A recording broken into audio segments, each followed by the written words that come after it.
Dorney Park, located in Allentown, Pennsylvania, is a small but charming amusement park that offers a solid lineup of roller coasters. They have a B&M invert, a B&M floorless coaster. They have a wooden coaster. They have a pretty good lineup. And honestly, I feel like this amusement park is not talked about enough, which is exactly why I'm doing a video on it today. So, I visited this park about a month ago, and in today's video, I will be ranking all 7 roller coasters that are located at Dorney Park. But before we begin, I do have an honorable mention for Demon Drop, the Intamin drop tower located at the park. I know some people consider it to be a roller coaster, and some people include it in their credit count, but I am not one of those people. In my opinion, this is just a drop tower. I know there's a brake run, but still, I just consider this to be a drop tower. So coming in at number 7 is the kiddie coaster, Woodstock Express. And boy, guys, let me tell you, me and Hudson really loved this one. It's so elite. But obviously, I'm just kidding. This is your standard kiddie coaster made by Zamperla. It's a clone of Coco Cruiser at Hershey Park and like the kiddie coaster at Holiday World. I forget the name, but it's standard. It has 3 laps around this simple layout. It stands at around 10 feet tall. It has a helix. If you're in the front row, you will get a good pop of airtime going into the helix. But other than that, this is just a standard kiddie coaster that you won't really find any value in. Wild Mouse will be the roller coaster to take the 6th spot. And this is a standard Mack Rides Wild Mouse, a clone. It's pretty painful. It does not have good restraints. It's just not a good ride, guys. It really is not. Like, even for families, I don't even see why the GP liked this roller coaster. What made no sense is that when I was at Dorney Park, everything was a walk-on except for Wild Mouse, which had an hour-long line. Like, I seriously don't know why the GP liked these roller coasters so much. But for me, this was just another one and done. At number 5, we have Thunderhawk, which is a PTC wooden coaster that opened in 1924 and has a maximum height of 80 feet, maximum speed of 45 miles per hour, and this is a pretty mid roller coaster, honestly. I consider this to be a family coaster. It's not really that intense. It's very old. It's not rough or anything, but it actually does have some very weird banking moments, which I thought I would point out. And at the end, there are a couple of bunny hills that give some floater airtime, but other than that, Thunderhawk, kind of mid. Alright, coming in at number 4 is Hydra The Revenge. This is a B&M floorless coaster, standing at 95 feet, so it's not that tall at all, 53 miles per hour, and has 7 inversions. And I feel like this coaster has a lot of potential. And when I say that, I mean it really does. I didn't have a great ride on Hydra The Revenge. I admit that it has a very interesting layout. It has a great drop. If you're in the back row, you get some good airtime off of the drop. But honestly, in my opinion, this coaster has a very strong rattle that gave me a headache. Don't get me wrong, I will ride this again, but I just didn't feel like it was that great.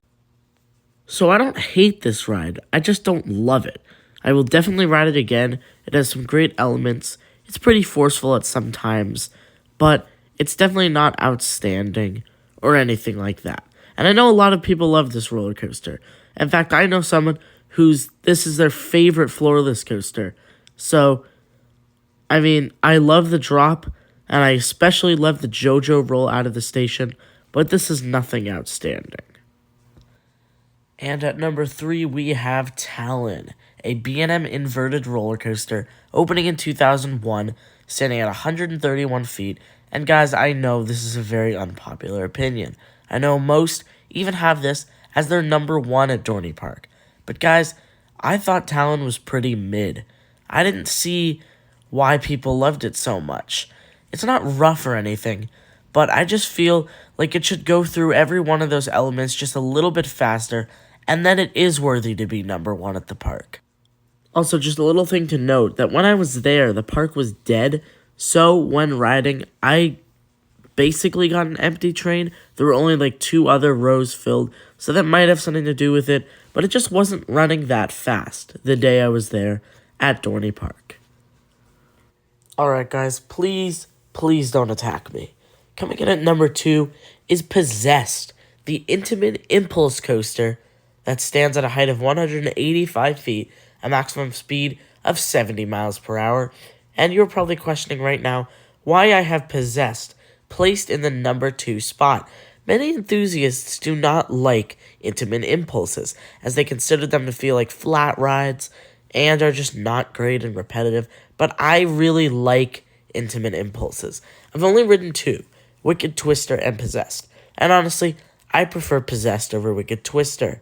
While Wicked Twister was taller and had 2 spiral spikes, I still prefer Possessed because I just love that vertical 90-degree spike that you go up. If you're in the back row, you literally see just everything just disappear below you. It's just such an amazing sensation that I just can't get enough of. This was also the roller coaster that I rode the most the day I was at Dorney Park, so that helped. But I just really like this roller coaster. It doesn't have a solid layout, but I just love the launches, the shuttle launches, going up, going back, going up again. I just really like that for some reason. And that's why I prefer it over every other roller coaster at Dorney Park, except for the number 1 spot, Steel Force, which is a Morgan hyper coaster opening in 1997. And I know a lot of people say that Steel Force is mid, that it doesn't have any airtime, that it's just a complete boring ride. And I know a lot of people who have this coaster very lowly ranked in the Dorney Park lineup. But I got some very good rides on Steel Force. It was running pretty fast the day I was there. And those final bunny hills, in my opinion, if in the back row and you get a lot of room, they do offer some pretty good airtime. Not really ejector, but flowjector airtime. Mainly floater. But it's still a very good ride.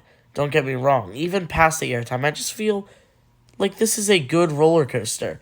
And I had some pretty good experiences on it. So definitely don't sleep on this coaster. Definitely give it a couple tries if you didn't get a good ride on it. That's what Hudson did. So anyway, that's going to do it for today's ranking video here on Coaster Brothers. I hope you guys enjoyed. Do you agree with my ranking? Do you disagree? Let me know down in the comments. I'll be sure to read your comment. And what other parks would you like me to do ranking videos for? I know I'm definitely going to be doing a Six Flags Great Adventure ranking video again. I think that's actually going to be the next video.